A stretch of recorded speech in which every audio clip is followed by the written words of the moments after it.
नमस्कार दोस्तों, उम्मीद है कि आप अपने घर पे स्वस्थ होंगे और बहुत ही अच्छी तरीके से अपना केयर, अपनी फैमिली का केयर भी करते होंगे। तो हमने लास्ट टाइम में जो हमारा लास्ट का जो वीडियो था वो हमारा मेवाड़ चल रहा था। मेवाड़ में हमने काफ़ी सारी चीज़ें पढ़ी। लास्ट में हमने बताया था कि जो चित्तौड़ है, चित्तौड़ के ऊपर 1302 और 3 में किसका शासक था? राणा रतन सिंह का था। जो रावल रतन सिंह है उनका शासन था। रतन सिंह को पराजित हो गया था, वहाँ पद्मनी थी, उनके बारे में हमने काफ़ी सारी बातें की थी आपसे। उसके बाद में हमने बताया था कि जो चित्तौड़ है उसके ऊपर लास्ट में अधिकार किसका था? जेत्रा और जयसिंह था, जयसिंह का था। किसके ऊपर? चित्तौड़ के ऊपर। चित्तौड़ के ऊपर इनका दोनों का अधिकार था। चित्तौड़ को लास्ट टाइम में मैंने कहा था कि ये जो 1326 ईस्वी में, कितना? 1326 ईस्वी में यहाँ पे क्या कर दिया? किसका अधिकार हो गया? हमीर सिंसोदिया का अधिकार हो गया।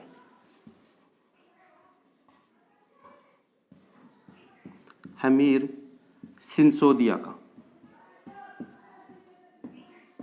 हमीर सिंसोदिया का यहाँ पे अधिकार हो गया था। ठीक है, अब बात करते हैं कि हमीर सिंसोदिया है, इनका जो कार्यकाल कितना था? इनका कार्यकाल था भैया 1326 से 1364 तक।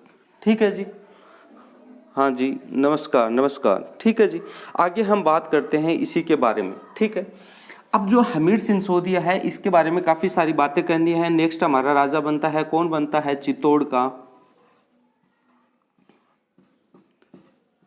हमीर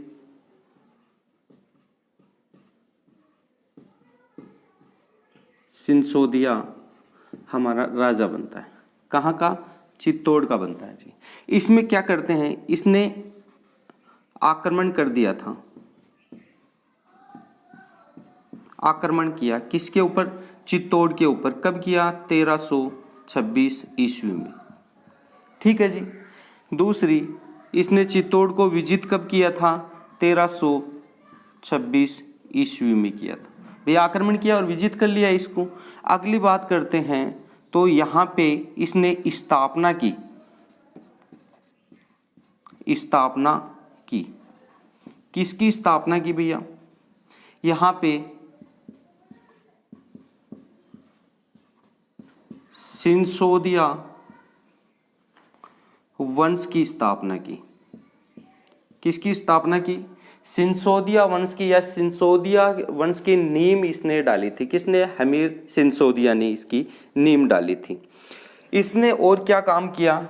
इसने प्रारंभ किया,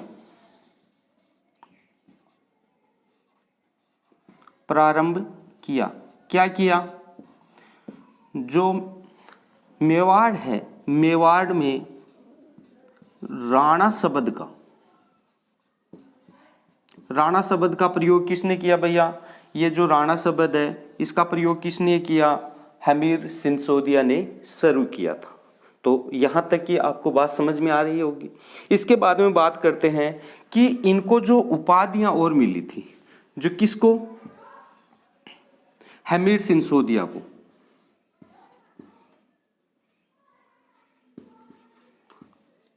उपाधियां मिली हुई थी। कौन कौन सी मिली हुई थी उपाधियां? बताओ, एक दो नाम। मैं आपका कमेंट्स बॉक्स देख रहा हूं, जल्दी बताओ कौन कौन सी मिली हुई थी।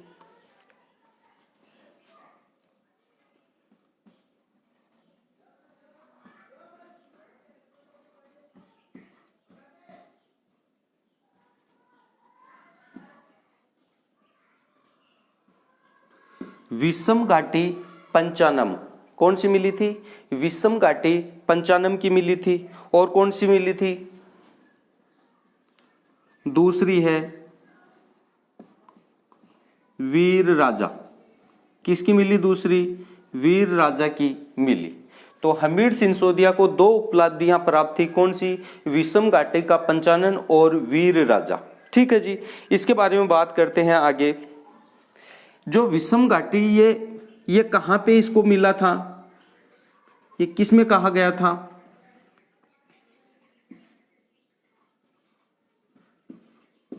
कुंभलगढ़,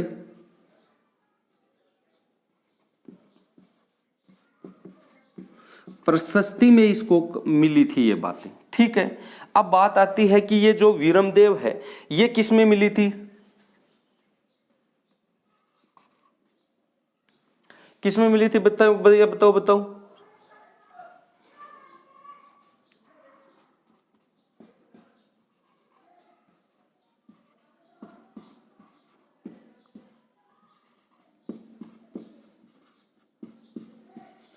ये कहाँ मिली इसको, रसिक प्रिय की टीका यहां से मिली हुई है।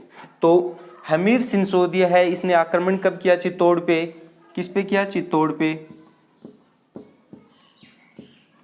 1326 ईस्वी में। और ये 1326 ईस्वी में क्या किया, चित्तौड़ पे आक्रमण किया, स्थापना की इसने सिंसोदिया वंश की, यानी नींव डाली थी इसने चित्तौड़ में। और प्रारंभ किया राणा सबद का। याद रखना कि जो राणा सबद है ये सबसे पहले किसने चालू किया था, हमीर सिंसोदिया ने किया था। इनको 2 उपाधियां मिली हुई है, कौन सी, विषम घाटी पंचानन जो कि कुंभलगढ़ प्रशस्ति में मिली है, और वीर राजा की कहाँ मिली है, रसिक प्रिया की टीका में हमें ये मिली है। ठीक है। अब बात करते हैं आगे की। यहां पे इसी कोई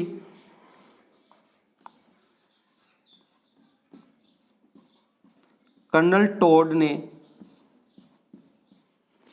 क्या कहा था इसे, महान हिंदू शासक, यानी इसे किस नाम से पुकारा गया, महान हिंदू शासक भी कहा गया। किसके द्वारा कहा गया, कर्नल जेम्स टोड के द्वारा। किसको कहा गया, हमीर सिंसोदिया को कहा गया। तो आप एक बार इसका स्क्रीनशॉट ले सकते हो।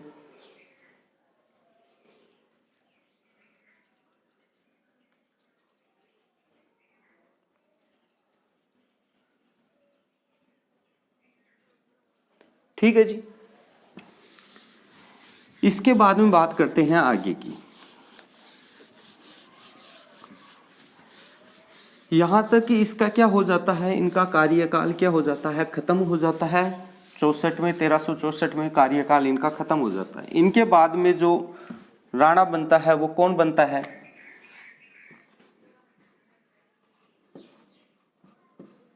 छेत्र सिंह। ठीक है जी, कौन बनता है, छेत्र सिंह बनता है। और इनके बारे में बात करते हैं तो ये कब से कब तक राणा था भैया, 1364 से 1382 तक इसका कार्यकाल था।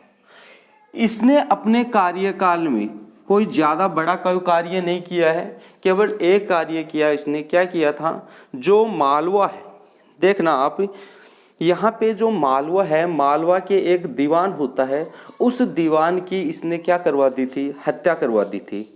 इसी की वजह से मेवाड़ और मालवा इन दोनों के मध्य क्या हो गई थी, दुश्मनी पैदा हो गई थी। केवल एक ही काम हुआ इसके कार्यकाल में, इसने क्या करवा दी, मालवा के दीवान की हत्या करवा दी।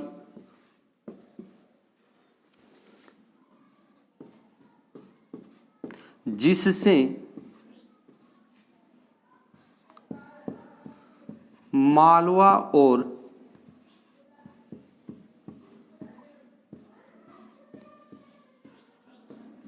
मेवाड़ के जो संबंध हैं उसमें खटास आ गई थी। ठीक है जी।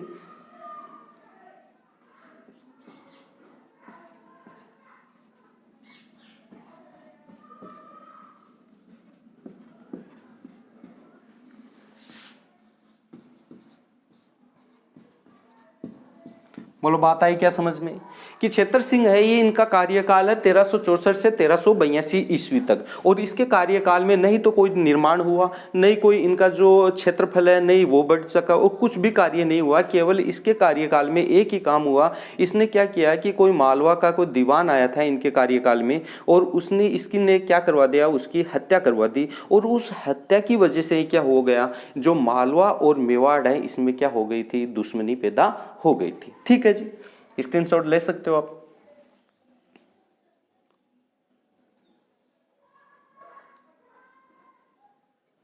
ठीक है जी। इनके बाद में जो राजा बनता है वो कौन बनता है, वो देखो आप।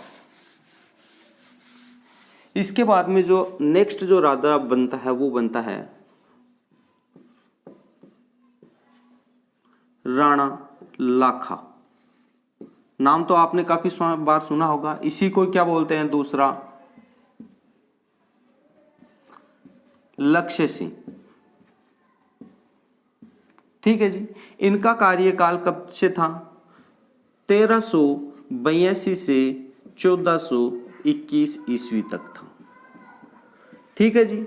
तो राणा लाखा के बारे में तो आपने काफी बार ज्यादा जो बातें हैं वो सुन रखी हैं कि राणा लाखा है या लक्ष्य सिंह है, इसका कार्यकाल है 1382 से 1400 ईस्वी तक। ठीक है जी। इसमें बात करते हैं, देखो इनके कार्यकाल में क्या हुआ, एक निर्माण हुआ था एक चीज का, जिसका क्या नाम है, पिछोला झील। किसका निर्माण हुआ था, पिछोला झील का निर्माण हुआ।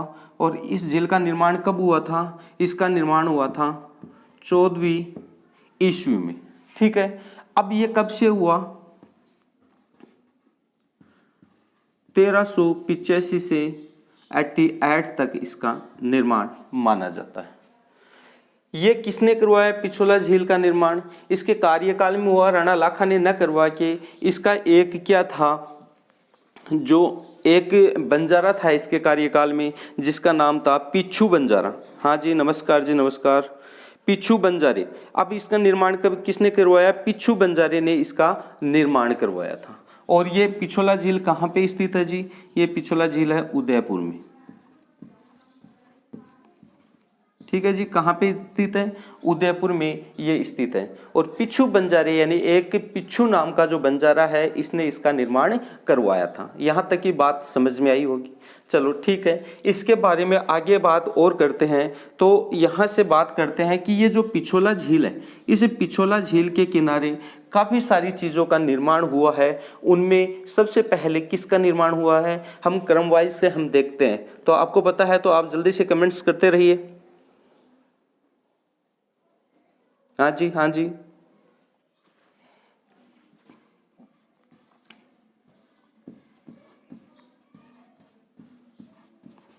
जग मंदिर का निर्माण हुआ। ठीक है जी, हाँ जग मंदिर। और बोलो,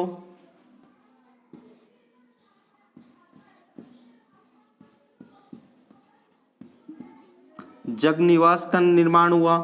हाँ जी, बताते रहो आगे फटाफट।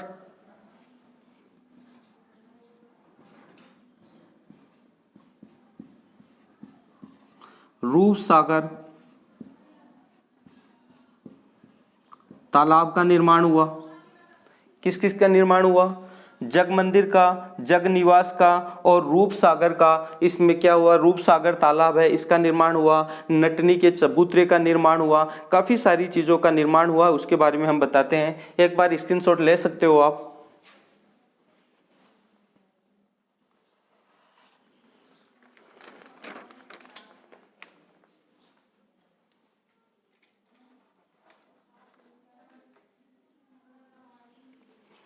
चलो यहीं से एक दो बातें और बता देता हूं। यहां से और किसका निर्माण होता है,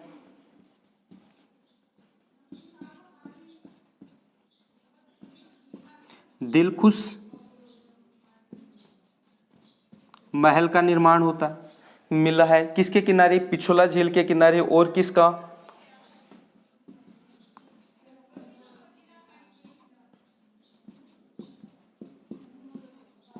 पांच सितारा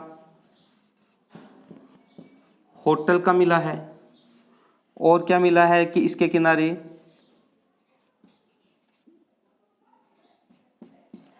नटनी का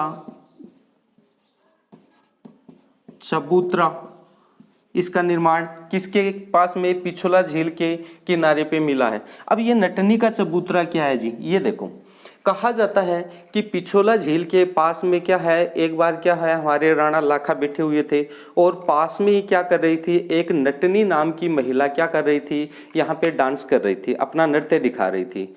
तो उसकी लाखा ने उनसे बात करता है और लाखा है उसको कह देता है कि यदि तेरा डांस तू क्या करती है कि ये जो झील है, देखो इस प्रकार से मान लो कि ये झील है, ठीक है जी, ये झील है। यहाँ पे क्या कहता है कि ये इसका नाम मान लो, सपोजिंग कर लो कि ये पिछोला झील है और इसने कह दिया कि इस पिछोला झील के ऊपर मैं एक रस्सी बांध देता हूँ, ठीक है जी, ये बांध देता है रस्सी और कहा कि यदि तू डांस करते हुए नाचते हुए इस पिछोला झील को पार कर देती है तो मैं जो मेवाड़ है इसका आपको आधा हिस्सा क्या दे दूंगा, आपको मैं दे दूंगा। अब ये क्या करती है, जो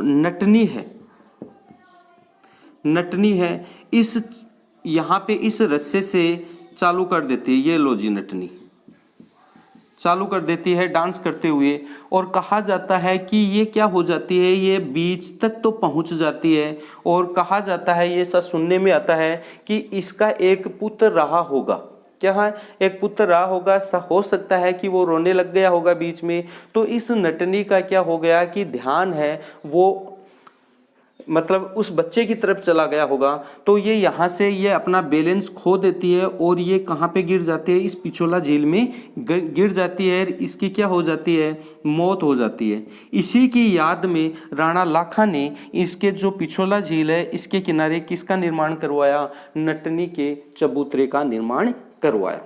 ठीक है, यहाँ तक कि आपके बात समझ में आई होगी। आगे और बात करते हैं, एक बार आप स्क्रीनशॉट ले सकते हो इसका।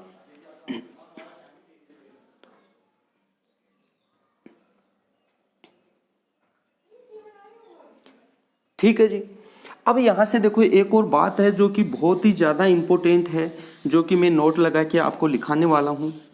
ये जो झील है, इस झील में एशिया की सर्वप्रथम क्या की गई थी, सौर संचालित, देखो यहाँ पे नोट लगा के आपको भी बच्चे नोट लगाना है आपको और अपनी नोटबुक में राइट करते हुए चलना है, ताकि इन फ्यूचर आपको दोबारा नोट्स बनाने की ज़रूरत नहीं पड़े। और जितना भी मैं आपको मैटर दे रहा हूँ ना, बहुत ही ज़्यादा बढ़िया है, आपको बुकों में भी ये बहुत ही कम मिल पाएगा, इसलिए आप जितने ज़्यादा हो सकता है कि नोट्स बनाओ। और सबसे बड़ी आपकी यार एक कमी है, वो मेरे को बहुत कमी लग रही है। पहली बात तो आप इसको शेयर नहीं कर रहे हैं, और जो नए बच्चे आ रहे हैं नहीं वो लाइक कर रहे हैं, नहीं इसको सब्सक्राइब कर रहे हैं। तो आप जितना हो सके ना इस वीडियो को आप क्या करवाओ, लाइक कराओ और ज़्यादा से ज़्यादा इसको अपने जो जितने भी ग्रुप हैं उनमें आप शेयर करो। ठीक है, अब देखो यहाँ पे नोट करके मैं बात लिखा रहा हूँ। ये जो पिछोला झील है इसमें एशिया की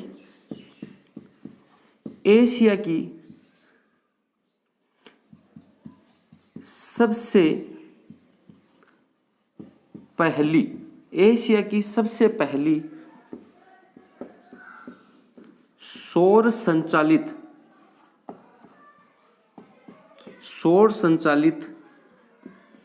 नाव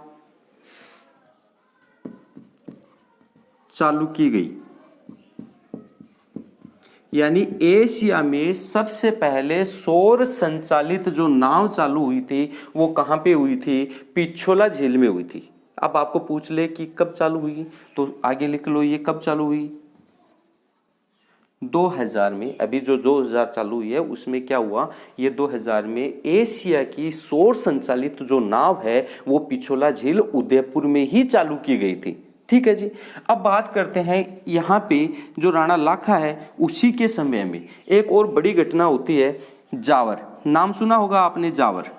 ये जो जावर है ये कहाँ पे है, उदयपुर में है। यहाँ पे क्या होता है कि जावर है, यहाँ पे चांदी की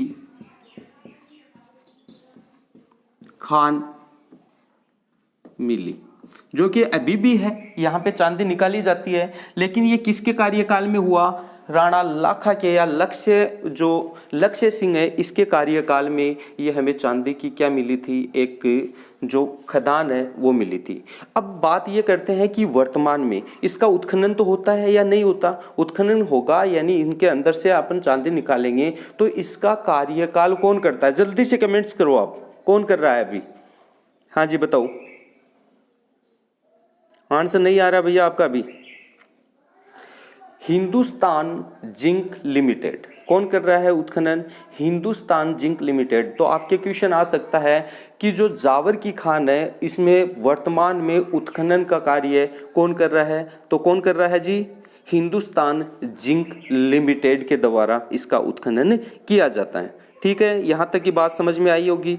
अब देखो, जो इनके जो राणा लाखा है इसके दो दरबारी कवि भी होते हैं, दो दरबारी भी होते हैं। वो कौन कौन से होते हैं? इनमें दो दरबारी हैं, एक तो है जोटिंग भट्ट और एक धनेश्वर भट्ट।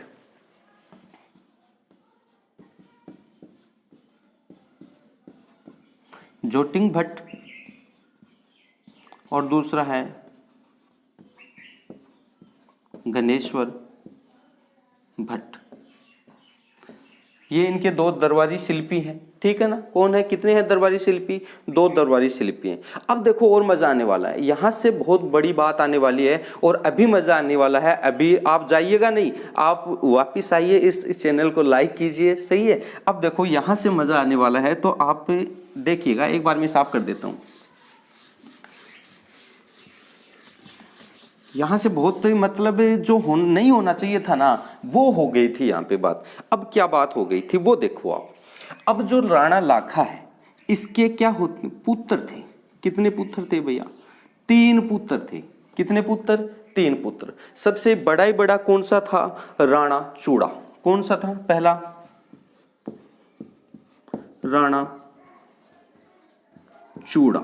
ठीक है जी, बोलो फटाफट। दूसरा कौन सा था? राघव देव। राघव देव। और तीसरा है, ये तो आपको सबको पता है, मोकल। कौन सा है? मोकल। यहां से देखना एक बहुत ही प्यारी सी स्टोरी आएगी। अब देखो राणा लाखा है, ये इसका बड़ा ही बड़ा पुत्र कौन है? राणा चूड़ा। अब राणा चूड़ा क्या है? बड़ा ही बड़ा पुत्र है, तो शादी की तो टेंशन होगी। अब इसकी शादी के लिए बार बार में क्या आने लग गए? बहुत सारे जो संबंध आने लग गए। अब देखो यहां से मैं बात बताऊंगा आपको। ये तो ले लेते हैं मेवाड़। ये कहाँ का है राणा लाखा? मेवाड़ का है। सुनो, यहां पे दूसरा कर देते हैं मारवाड़। ये मारवाड़। अब जो मारवाड़ है यहां का राजा कौन है? राव चूड़ा। राव चूड़ा। अब राव चूड़ा है, इनके 2 पुत्र होते हैं। कितने पुत्र हैं? 2 पुत्र हैं। ये लो जी, पहला तो है राव रणमल और दूसरा ये बड़ा पुत्र है, बड़ा पुत्र। ठीक है। अब दूसरा पुत्र है इसका काना। काना जो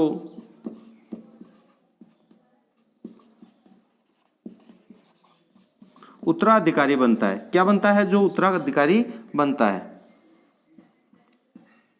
छोटा पुत्र भैया। ये कौन है? छोटा पुत्र। अब एक इसमें क्या है? एक इसकी जो पुत्री है उस पुत्री का नाम है हंसाबाई। कौन है? हंसाबाई। ये क्या है? इसकी पुत्री है। अब सुनो जी, यहां पे राणा चूड़ा है और यहाँ पे राव चूड़ा है। ये क्या होता है? राव चूड़ा होता है, ये अपनी पुत्री है, उसकी शादी किससे करवाना चाहता है? राणा चूड़ा से करवाना चाहता है। तो ये राव राणा है, ये अपना जो एक राजदूत भेजते हैं। कहाँ पे भेजते हैं? ये राजदूत भेजते हैं, ये लो मेवाड़ में भेजते हैं।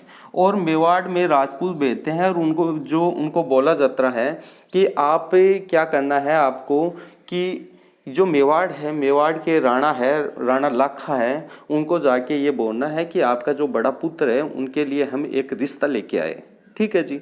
अब जो राज दरबार होता है उसमें ये दोनों जाते हैं और वहाँ के जो मंत्री संतरी होते हैं उनको बोला जाता है कि आपके राजा कहाँ हैं? बोले क्यों?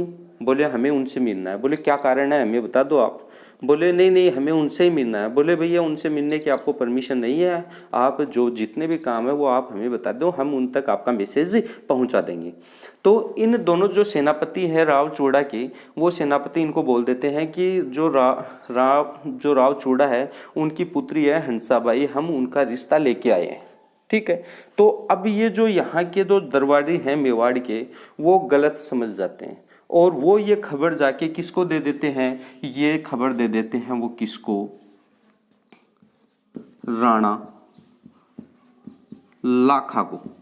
अब ये खबर राणा लाखा को दे देते हैं तो राणा लाखा मन ही मन में खुश होता है कि यार मैं इतना बूढ़ा हो गया, यार मेरे लिए अभी भी सगाई आ रही है।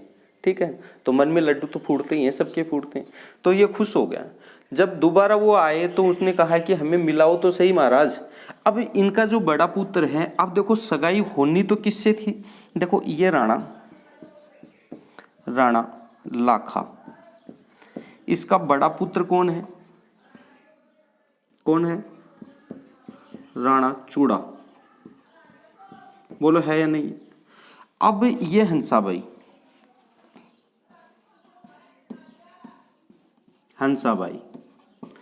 इसकी सगाई होनी थी, किससे होनी थी, राणा चूड़ा से होनी थी, लेकिन हो गई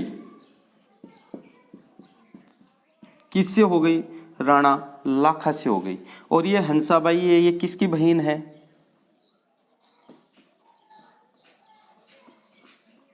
राव रणमल की बहन है। ठीक है ना। अब ये क्या हुआ, होनी तो किससे थी, राणा चूड़ा से, लेकिन हो गई किससे, राणा लाखा से। अब ये एक शर्त पे, अब ये बात चारों तरफ फैल गई। तो जो राव चूड़ा है इसने सोचा कि अब तो करवाने में ही फायदा है, तो उसने एक शर्त रख दी, किससे, राणा लाखा से एक शर्त रख दी कि मैं, मेरी पुत्री है हंसाबाई है, उसकी शादी आपसे एक ही शर्त पे कर दूंगा कि आपसे दोनों से उत्पन्न जो लड़का होगा वही मेवाड़ का जो नेक्स्ट जो राजा बनेगा वह आपका वही पुत्र बनेगा। तो राणा लाखा ने इसकी बात मान ली और इन दोनों से जो, ये कौन, राणा लाखा, इन दोनों से जो लड़का हुआ उसका नाम रखा मोकल। और ये अगला राजा बनता है, कौन बनता है, राणा मोकल। अब यहां से आगे की मैं बात बताऊंगा मोकल की, तो एक बार आप स्क्रीनशॉट ले सकते हो।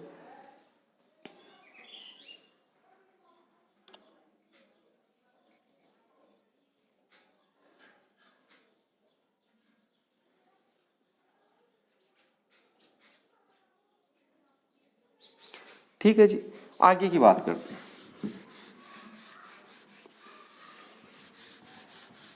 अब देखो सगाई किससे होनी थी और हो किससे गई।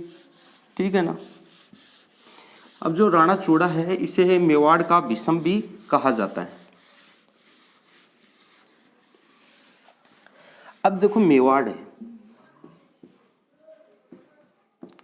है, ये राणा लाखा है, इसको अपनी जो गलती है उसके ऊपर पछतावा होता है और वो सोचता है कि मेरे बड़े पुत्र के साथ मैंने क्या कर दिया, अन्याय कर दी, कि छोटा पुत्र है इसको तो मैं राजा बना रहा हूँ, लेकिन बड़े पुत्र राणा लाखा है उसको मैंने उनके साथ मतलब इनके साथ सही नहीं किया।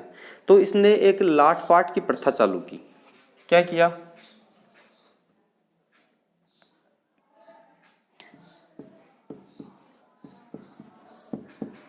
लाट पाट की प्रथा चालू की। अब लाट का क्या मतलब है कि राजा बनेगा,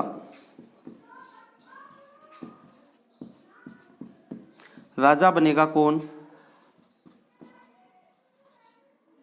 मोकल। और पाट का मतलब होता है शासन,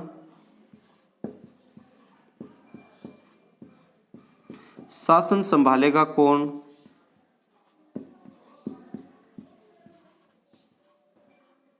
राणा चूड़ा। ठीक है जी। अब जो राणा लाखा, ये जो राणा लाखा है इसकी मृत्यु हो जाती है। कब हो जाती है, 1421 ईस्वी में। 1421 में जैसे इसकी मृत्यु होती है तो राजा कौन बन जाता है, मोकल बन जाता है और पूरा साम्राज्य कौन संभालता है, राणा चूड़ा संभालता है। एक बार आप स्क्रीनशॉट ले सकते हो।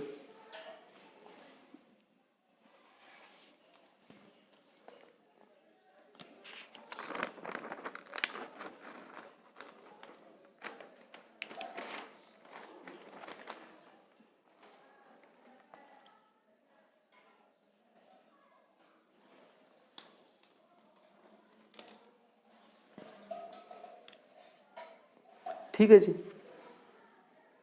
सॉरी, ये यहाँ पे लाट है जी।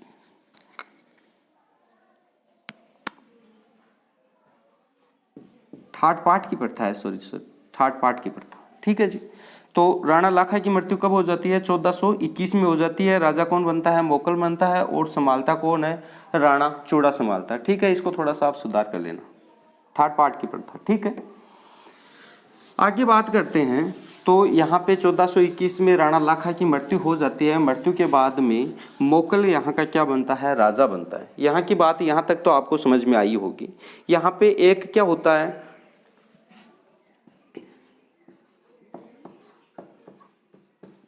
डाबरिया प्रथा, एक डाबरिया प्रथा चलती है, ठीक है जी। डाबरिया प्रथा या इसी को बोलते हैं औल्धी। इसका क्या मतलब होता है कि जो भी कोई राजा महाराजा होते हैं या कोई सामंत होता है, जब इनकी पुत्री का विवाह होता है तो उनके साथ कुछ कुंवारी कन्याओं को उनके ससुराल में उनके साथ भेजा जाता है। यानी क्या कहा जाता है? ये क्या है? एक राजा या सामंतों की पुत्री के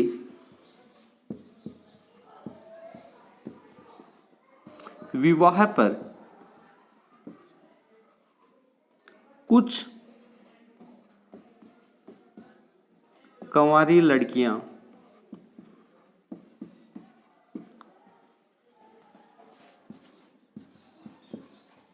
साथ में भेजते हैं, उन्हीं को क्या कहा जाता है? डाबरिया प्रथा कहा जाता है, ठीक है जी। अब जो यहाँ का मारवाड़ है उसमें एक कौन था? राव रणमल था। इस राव रणमल ने किसके साथ? हंसाबाई के साथ किसको भेज दिया था? पहले ही भारमली को भेज दिया था।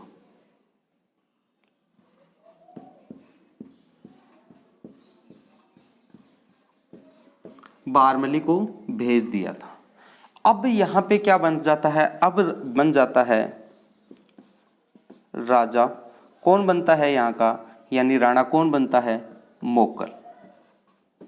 अब मोकल की आगे की क्या स्टोरी है, इसने क्या क्या काम किए हैं, मोकल के साम्राज्य में क्या हुआ, इसने कैसे शासन किया, राणा जो चूड़ा है उसको इसने बाहर निकाल दिया, किसके कहने पे निकाल दिया, इनका साम्राज्य की व्यवस्था कैसी थी, इसने किस किस चीज़ का निर्माण करवाया, ये सब हम पढ़ेंगे कल, यानी नेक्स्ट क्लास में हम इसके बारे में आपको डिटेल बताएंगे। इससे पहले मैं आपको यही कहूँगा कि इस वीडियो को ज़्यादा से ज़्यादा लाइक करें और शेयर करें, ताकि जो नए बच्चे हैं इसको सब्सक्राइब करें। Thank you.